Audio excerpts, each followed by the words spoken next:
component, and that will process it and will give result back to the user onto the Hive terminal only.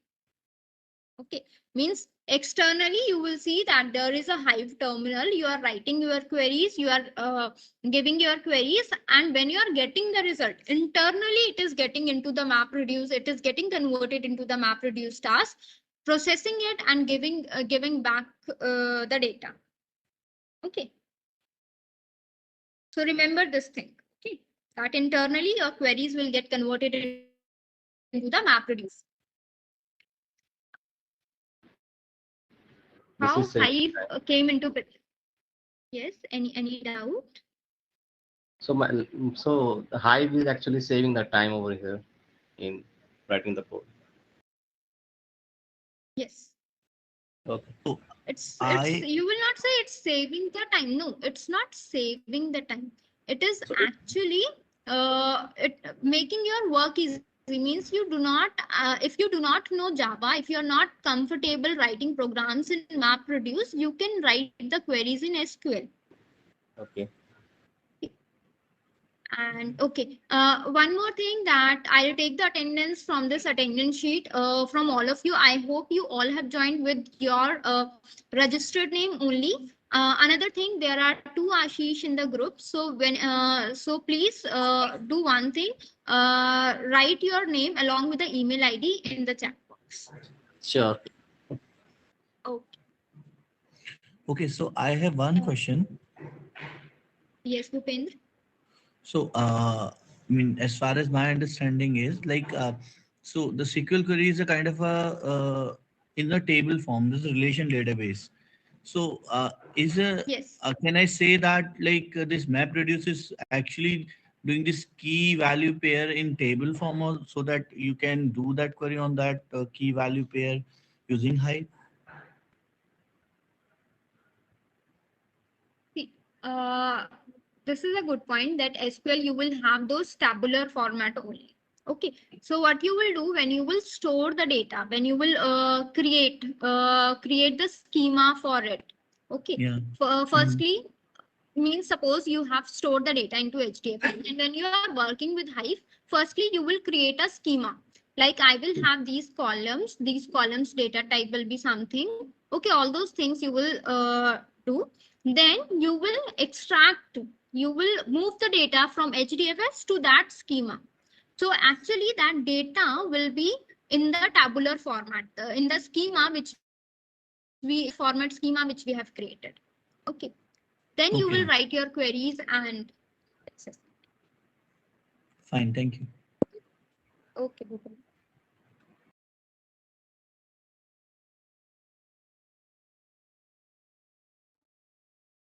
Okay. Now there's a small story that who bring Hive. Okay. So from the title only you can see that from Facebook Hive came into picture. Facebook brought the Hive. Okay. So firstly, if you will talk about before 2008 or 2007, okay, so Facebook was using those traditional RDBMS. Everyone remembers what is traditional RDBMS? Relational Database Management System. What type of data we can store in RDBMS and all those things? Yes, ma'am. Yes, ma'am. Yes, ma'am. So before 2008, or you can say 2007 or 2008, in between. Okay, so Facebook was using traditional RDBMS at that time because data was not not so large that it will create any issue. Okay, but after that, okay, means they have you can say their users or the data they were creating were not that large. But after some time, or you can say after 2008, okay, their users increases, the type of data they were generating was in large amount. Okay, huge amount of data was being generated by the users.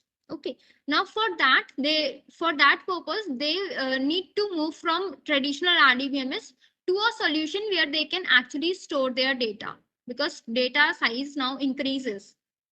Okay, so for that they have a option Hadoop. Okay, so they were using Hadoop to store their data. They have those HDFS to store their data, but there to process their data they have the only solution, which was MapReduce. Now their team was working on SQL SQL type of things. So what happened now? They need to train their team, and when the complexity of their queries increases, so they have to their programs become complex. Those MapReduce programs, very lengthy and complex. Okay, so it was become quite hard for them. So what Facebook has done, they have introduced Hive. Okay. So that their team will not, their main motive should not they should not get distracted from their main motive. I think my laptop is not getting. So just give me a minute.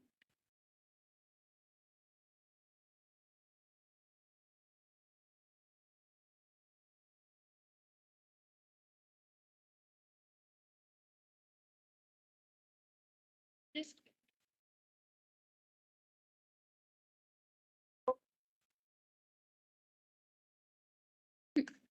So actually they were distracting from their main motive. Okay, the result, they want to take some decision, to find some pattern or insight. Okay, so what they have done, they have introduced MapReduce uh, to overcome all those problems. Okay, to overcome writing all those complex long programs. Okay. Now it was easy because when they were writing queries, they were very similar to SQL from and their team was already working on that language only. Another thing is that after 1 year they have made it as open source, means anyone can download it and can work on it. Okay, so this is the advantage for all of us, that now it's open source.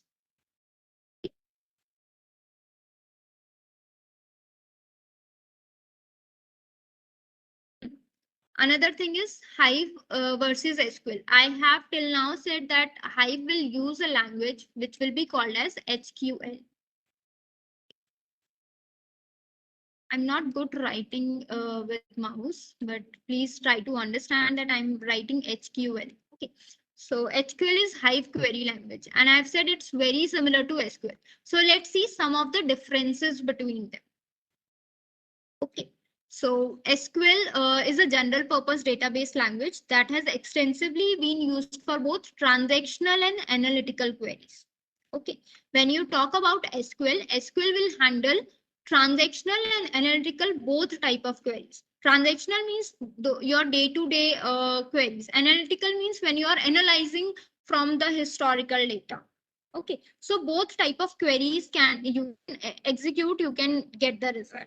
Okay, but if you talk about Hive, so it will focus on analytical purpose. Means day-to-day transaction will not be queried. Okay, the historical data will be there, which will be analyzed. So it is focused on the analysis part. Okay, analytical queries will be there. And what this means is Hive lacks update and delete function. Okay, if you have written SQL queries before, so you will be aware of that you can write the update and delete queries there. But when you talk about HQL, update and delete queries are not present here. Okay, and actually it is not required because you need to analyze your data. Why will you update or delete your data? Why will you modify your data? Okay, so update and delete functions are not there, which makes it super fast in reading and processing huge volume of data. Okay, SQL cannot process a huge volume of data in seconds. Okay, or in a less time, but HQL do that. HQL can do that. Okay. So hence, even though SQL is SQL-like, lack of support for modifying or deleting data is a major difference. Means updation and deletions can't be done because it's mainly focused on the analysis. Do you all agree with me or not? If you are performing the analysis thing, Then will you be requiring update and delete functions? No, ma'am. Will you modify your data?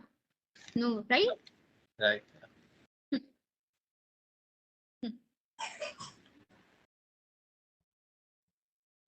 Okay. Now, when is it best to use Apache Hive? So Apache Hive can be used when you have historical type of data. Means when you have stored data. Means if you want to analyze the streamlined data, means which is coming in a continuous manner or a real time data, that cannot be queried. Because when you will start writing queries in SQL, you will get to know that firstly you need to store your data, and the stored data you will load into your schema, and then you will query your data. Now, if the data is coming continuously, will you be able to write any query for that? That is not possible actually. That is why it says that whenever you have historical type of data, then Hive will give you the optimal result. Okay. Another thing, your data needs to be well organized. Means your data needs to be in a structured format. Okay. So two things you Hello. need to notice. Yes. The data is already huge, and then we are converting it to a schema. Will it not be a difficult task for this Apache Hive? For SQL, the data needs to be, Anushka, can you please repeat your query? I'm saying, the data here that is to be analyzed is huge. And we have to convert that data into a schema for SQL. Will it not be a tedious Anushka, task? I'm still missing what you are saying. Data is. I am set for Can you SQL. please write your query in chat box? Okay. I think there is some network issue from my end or from your end.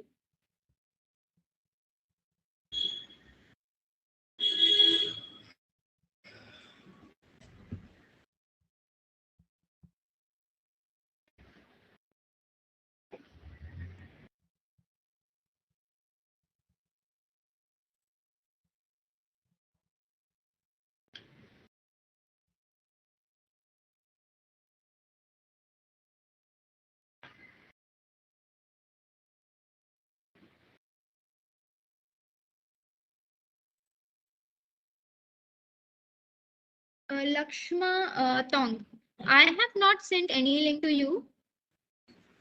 I've not shared any link with you. Lakshma, can you hear me?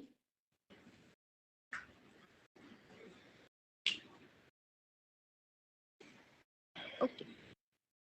The data to be processed through SQL needs to be converted into a schema. See, it will not be converted into, and already the data is huge, will not. Okay. See, it need not to be converted into a schema. We will have some data.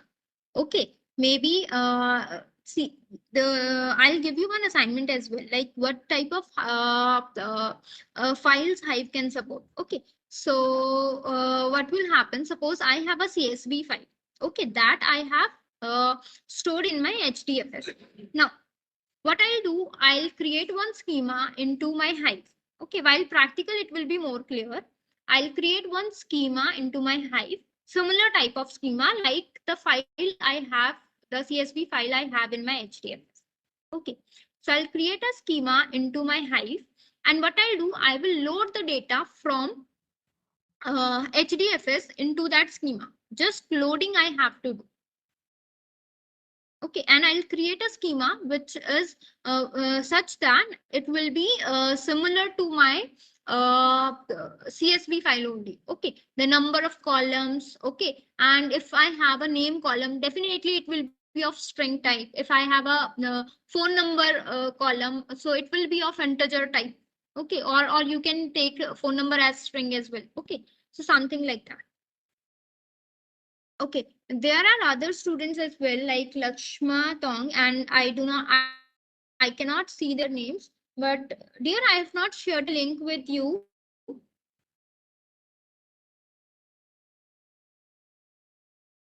Okay, let's talk about it later on. Let's continue with the session. Mhm. Okay, I hope this thing is clear that we will be requiring historical and structural type of data. Then you can say it is best to use a Hive. Okay. Now, let's come to the Hive architecture. Okay, so here we basically you can say there are 4 things. Okay, you have to notice here. One is our distributed storage, which you have already studied. Then we have processing and resource management, which also you have already studied. Then we have Hive services and Hive client. Okay, this you need to study in detail. This Hive client and Hive service. Okay, so let's get a brief idea of each one of them, and then we will internally see what are all the elements present in it. Okay, so if you talk about Hive client, so it supports the application written in many languages. Okay, and many languages mean many programming languages. It could be C, it could be C++, it could be Java. Okay, and one can always, you can say, write Hive client application written in any program. Okay, means client can request in any program. Then we have this Hive services. Just give me a minute. Then Hive services we have means what it will do. It will contain those command line interface. It will contain this GUI based interface. Okay, it will have the server which will get the request from the different client. You know? So after means this command line interface which will be for writing the queries. This web interface is also for writing the queries, and this Hive server will be getting queries from different clients.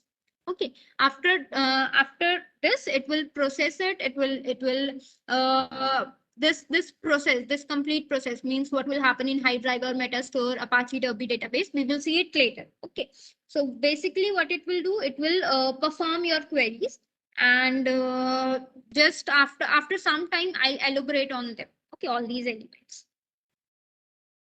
So see, to execute your queries, after receiving the queries, this will execute your queries. Hive services will provide the service. Now, to execute your queries internally, it will get converted into your MapReduce task. So therefore, we have added MapReduce in MapReduce architecture. In Hive architecture, we have introduced MapReduce as well, because internally your queries will get converted into the MapReduce task. Okay, and then we have distributed storage, because to do all those things, firstly your data needs to be in HDFS. Okay, to do all those things your data needs to be in HDFS. So this is the overall architecture. Now let's see them one by one. Okay, now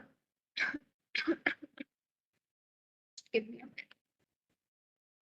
Now let's come to the Hive client. So Apache Hive supports different types of client application. Okay, it could be Thrift client, it could be JDB, it could be JDBC, or it could be ODBC. Now what will happen? See, this JDBC. How many of you have learned Java before? Just raise your hand. There's a reaction. Bhupendra, Gunendra, Loyaba. Only 3 students. Ma'am, I'm a little bit familiar. It's been some time, Okay. but learned it. Okay. JDBC and ODBC comes in SQL queries also, like it's a interface. Yes, that is what I want to hear. Like whenever you want to connect your database with your program, you have those JDBC driver, those 2 line of code you have to write, then all those things, right? Remember that JDBC driver code, the 2 line code you have to mention. You have to connect your database with your program. Yes, ma'am. Yes. So same thing we are having it here as well. Okay, so if you have a JDBC application and you want to connect it with the database, so for that we have a JDBC driver. Okay, so using that JDBC driver, you can connect with the Hive server. Okay, where your data is present. Then similarly, we have ODBC application, Open Database Connectivity. And for that, we have ODBC driver. This Microsoft system has introduced, similar to JDBC, you can say. Okay, not exactly same, but different. Okay, now, then we have Thrift application as well. So there are some programming languages who supports Thrift application. And if your programming language supports Thrift application, so via your programming language, you can request the server. Okay, you can send the request to the server. Okay, so that is why I have said earlier that Hive client supports different programming languages. Means in different programming languages, you can query the data. You can query you can send the request to server. Understood about Hive client? Yes, ma'am. Okay. Then we have Hive services. Okay. In Hive services, we have these elements. See, firstly, we have this Hive server, which is getting the request from all the different applications, different clients. Okay. Then another thing is we have command line interface. Those black screen where we write queries and get the result, that command line. Terminal. Okay. Terminal. Okay. So this is the terminal where you will write your queries. Another option where you can write your queries is Hive web interface. This GUI based. Okay. Which look and will be good. It's very similar to command line interface. Only the difference is this is GUI based. Okay. And somewhere you will find that when you will execute your queries, command line interface will take less time. Okay. But Hive web interface will means it will not take, there will be not a very large difference, but somehow command line interface is quite faster than Hive web interface. Okay, but practically when with a very small command I have practiced it, I have seen that web interface took less time. Okay, so maybe it is for the very long program, the complicated programs, you can try it out. You can or you can Google it, search it on the different platforms. Okay, I have seen it somewhere that command line interface take less time, but practically when I have done that, I have not found this thing. I find that web interface was taking less time. Okay. So you can go through it and check it out if there is any difference in execution, time execution. Okay. Then what will happen after writing the queries? All those queries will go to the Hive driver. Now here you can say a data flow, which we will see in the next slide. But overall, if you want to know what will happen, Hive driver, see, this is the data flow, which we are going to see that after Hive driver, what all things will happen. So let's first see a smaller description here that after getting the queries from the user, Hive driver will ask the compiler to give, okay, do one thing, it will get very confusing. We will see it in a data flow. Okay. Basically, one thing you need to know that Hive driver is connecting with the Metastore, and Metastore stores the metadata. Metadata means the syntax, you can say the schema will be stored, and that Metastore will be presented into the Apache Derby database. And these two things you already know: processing and resource management and distributed storage. That internally it will convert it into the MapReduce task, and that data will be stored onto the HDFS. Okay. Now this part I have skipped, or I can say that I have not give a clear picture of this. So let's see this part into the next slide, that how the data flow will take place after getting the queries from the user, how the data flow will take place into the Hive. The overall picture, I hope it is clear. If anyone have any doubt, please ask, so that now we can see how internally data flow is taking place in this Hive.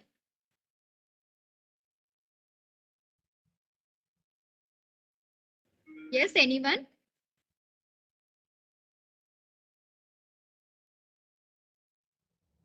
If no doubt, can I move to the next slide and will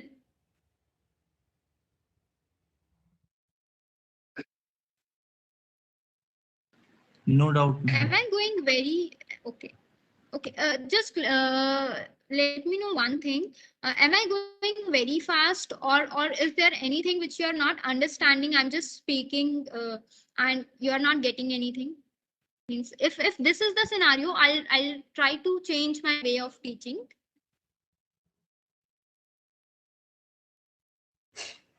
No, ma'am. Ma'am, I want to know about from Hive Driver. Hive Uh, driver. Okay, yes. Hive driver part I have not discussed because I wanted to discuss in the data flow part. Okay, it's a complete. There are complete steps how the data flow takes place in Hive. That is what I was saying that I'll discuss into the next slide. Okay, ma'am. Okay. Yes, Pupendra. Any query? No, ma'am. Please continue. Okay. Okay, this part I have not discussed. Let's see how the data flow takes place here. Okay, so it's the complete process. Let's come to the next slide. So here, this is UI, means you can use command line interface or any interface. User will execute the query and that query will go, ultimately will go to the driver. Okay, now what the driver will do, driver will say to the compiler that send me a plan. Okay, plan means send the flow of execution. Okay, now how the compiler will get the flow of execution? Firstly, all those things. What the compiler will do, compiler will ask the meta store that give me the metadata because I need to check the syntax. I need to do the parsing. All those things I need to do. And the data which I have received, of that data, I need to do parsing. I need to check the syntax. Okay, basically I need to check the syntax, and that syntax is stored into the meta store.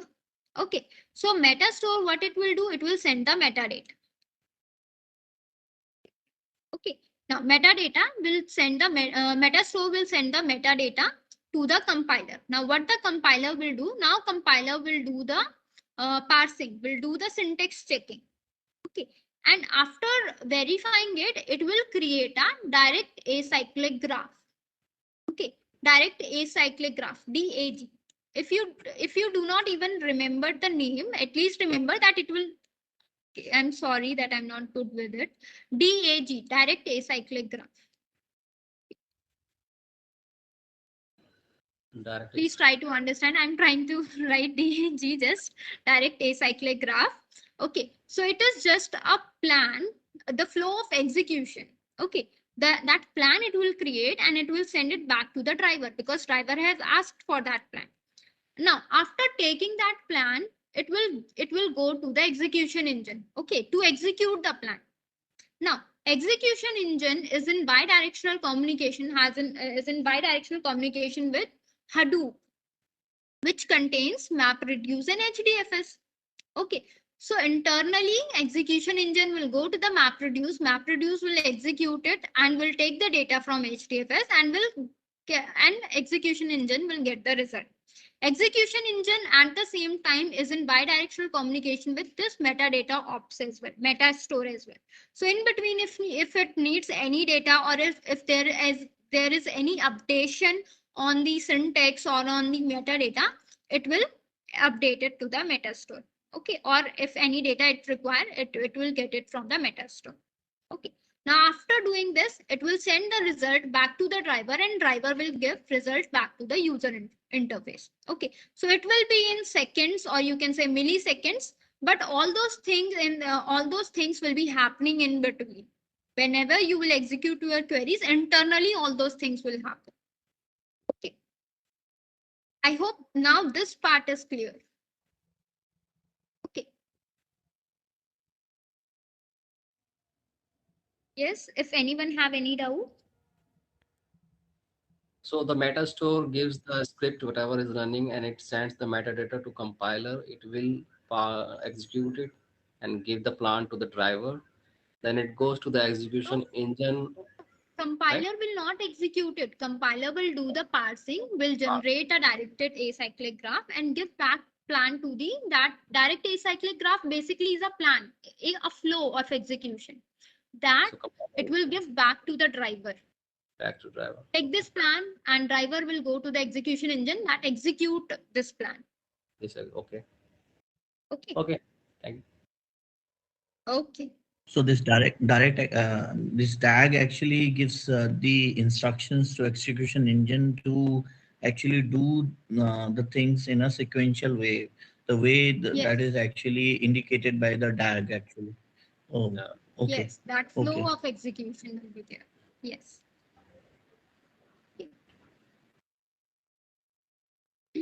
I hope till now everything is clear. The Hive server stores the data, right, from various sources. The Hive This server. Hive server, no, Yeah. it will get the request from the clients. It is only created to get the request from all these clients. Okay, because we have when we are writing in when we are writing the queries, we will be writing in this CLI and this web interface. But if you are trying to access, if you want to query the data from some other programming language, then you will say that there will be Hive client. From there, you will request to the, you will send a request to the server. And the result, how will the result be transmitted to the client? In which language? Same way, same way. Okay. Okay, because we have this thrift application. So if you are using that thrift application, so in same way it will return. When you have this JDBC application, how the result is returned back? In the same format? The same The tabular result will be format if you converted. have that data? No. Not in the programming language. You are trying to, suppose you are trying to access table. Anyone Can is you saying please repeat? something? Yes, sir. Okay. See, if like in Java you have, if you are querying the data, that in the tabular format you get your rows, you get your data, right? Right. The If you output. are when you execute your program in the tabular form only, you get your result. Yes. The same way. Okay. Okay. Thank you. Okay. Now, this Hive component is quite, you can say it will take more time. So let's do one thing. We will discuss only one part of this. Okay, we will discuss only tables today, and partitions and buckets we will discuss tomorrow. Is that okay? Do you want me to means should I discuss this tables, this component today, or do you want me to explain it tomorrow? This is quite a big topic. Ma'am, tomorrow, ma'am. Because I'm thinking only 7 minutes is left, and covering this topic in 7 minutes will not be possible. It's not possible actually. But just have an idea that in Hive component we have three things. We have this partition and buckets. If you have studied SQL before, tables are similar to that. Okay, but here tables segregated into the managed table and external table. These managed table are also known as internal table. Okay. Now, what is the difference between them? Why external table concept came into picture? All those things we will see tomorrow. Okay, because this is a big topic. If I'll explain it today, okay, I'll give you some idea about this today. Tomorrow you'll forget about this. This is why I'm thinking that should I discuss it today or not? We can do one thing. We have still 6 minutes left. If you have any queries, you can ask. Ma'am, Yes. before we concluding this session, please review please tell the overview of this because I joined quite late. That's why. Okay. See, today we have studied about Hive. Okay, so let's come to let's see the ecosystem. I hope by looking at the ecosystem, you will be able to understand it. Okay, so in our ecosystem, we have these components you have studied. This HDFS, which is used for the data storage purpose. Then we have this MapReduce, which we were using for data processing. And then the task was segregated for the resource management. Yarn was introduced, which was doing the resource management. All those things, I hope, all those three things are clear. This HDFS, MapReduce, and Yarn. Yes or no? Yes, ma'am. Yes. Okay. Now, if we will see another component of Hadoop ecosystem is Hive. And Hive is also, we are using Hive for the data processing purpose. Okay. Now, the question arises here is, if we have MapReduce already, why we require Hive? Okay. So, why we require Hive? Because not every can, give me a minute. Not everyone can write queries in Java. Okay. Writing programs in MapReduce is not feasible for everyone. Okay, if the team is working on the SQL type of things, then it will be an issue for them. Okay, now but when you need to store data, you will have HDFS, and after storing you have to process your data as well, and for processing we have only one option, which was MapReduce. Okay, now what you have to do, either train your in whatever organization you are working, suppose you are a head, now either you have to discard your team or you have to train your team.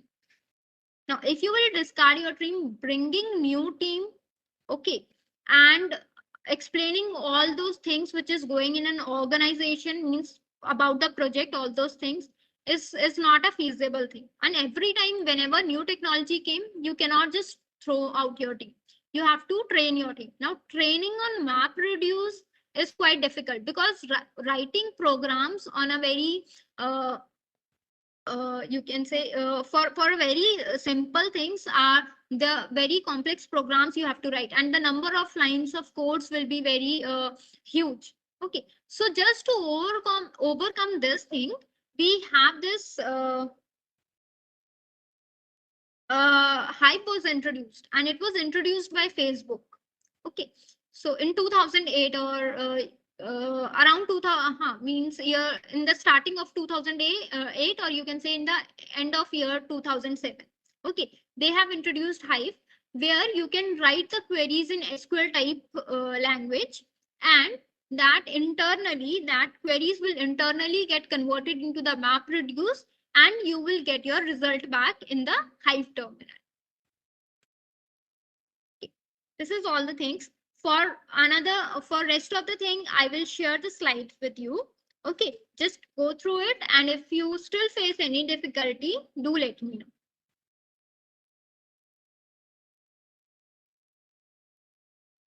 Okay.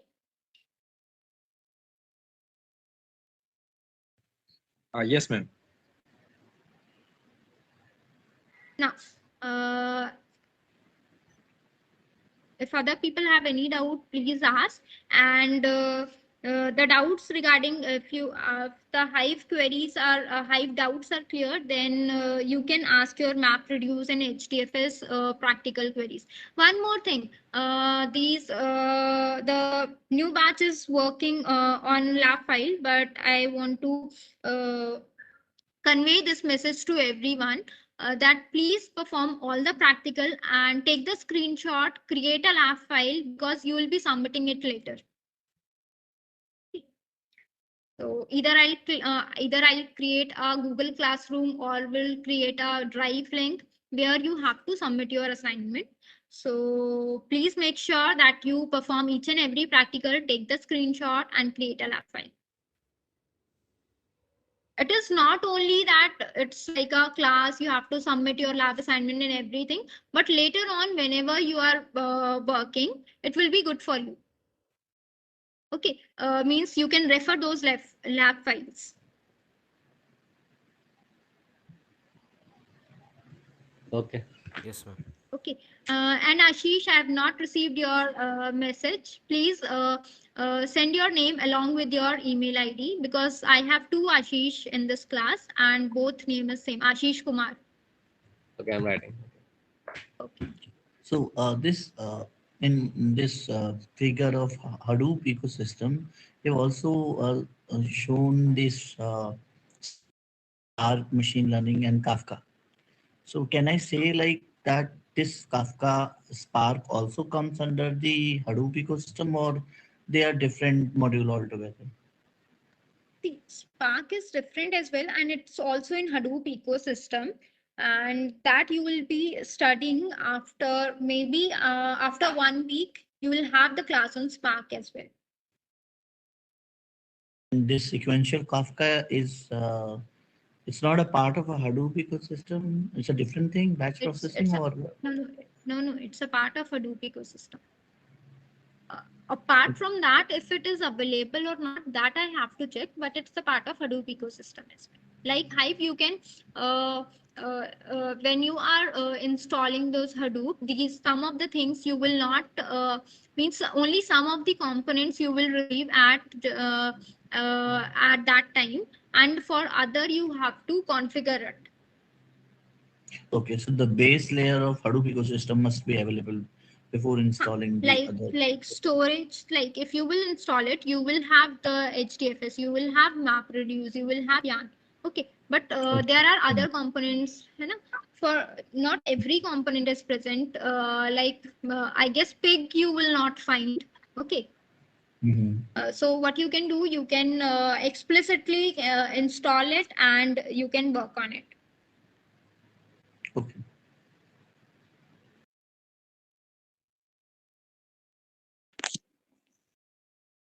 Can I share my screen? I have Yes, some Anushka. doubt. Okay. Yes, if Hive queries are clear and if you do not have any query, other people can leave, and those who have query, you can stay in the meeting and can ask your doubt.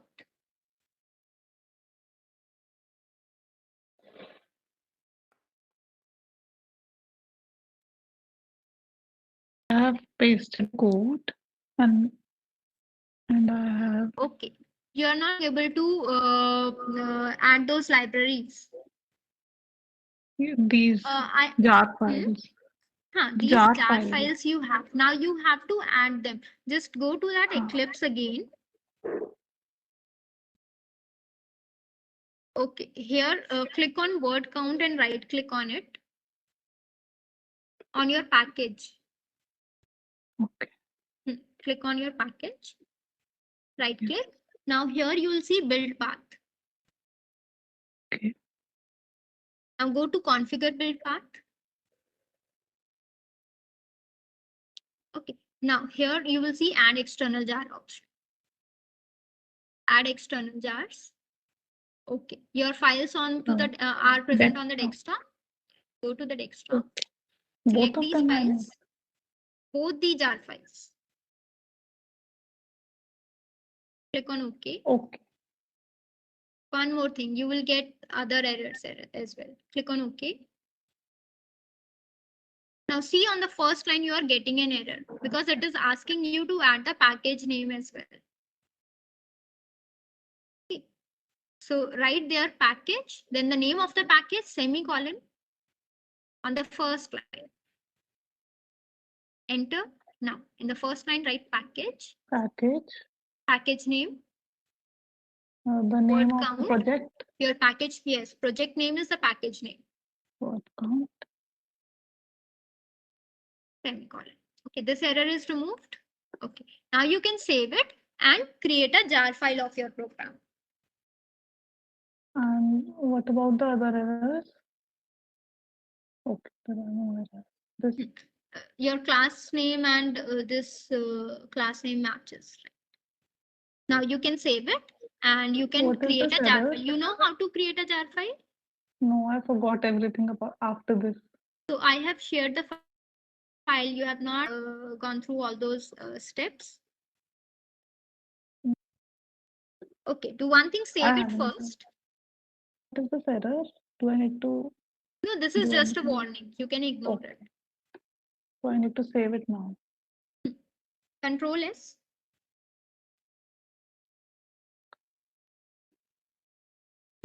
Now click on your right click on your project name.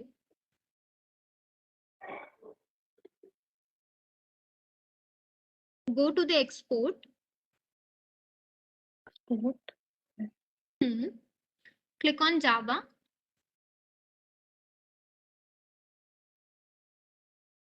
There is a drop down menu. Select jar file. Runnable jar or jar file? Jar file. Okay. Next. Okay, now here it is asking you that where you need to where you want to export your jar file. So browse the location. Okay, give it a name. It is untitled.jar. You can Where? go to the desktop. Select desktop. I think your jar file is selected over here. Okay, now give it a name. Name here. Remove it completely. It is written .zip now. You have to save it dot as an extension .jar. Okay. So these five, both of these also will be saved. No. You don't have to select those jar file. Now you Okay. are creating the jar file of your program. Okay. So any name I can give it. Okay. Next, you will be able to do that. Okay, I'll try it. If I'll get any Okay. doubt, I'll Okay. tomorrow. Okay. Now you can unshare your screen. Now, if anyone have any doubt, please ask. After that, we'll wind up the session. Shrikant is there. I guess I have received the message from him.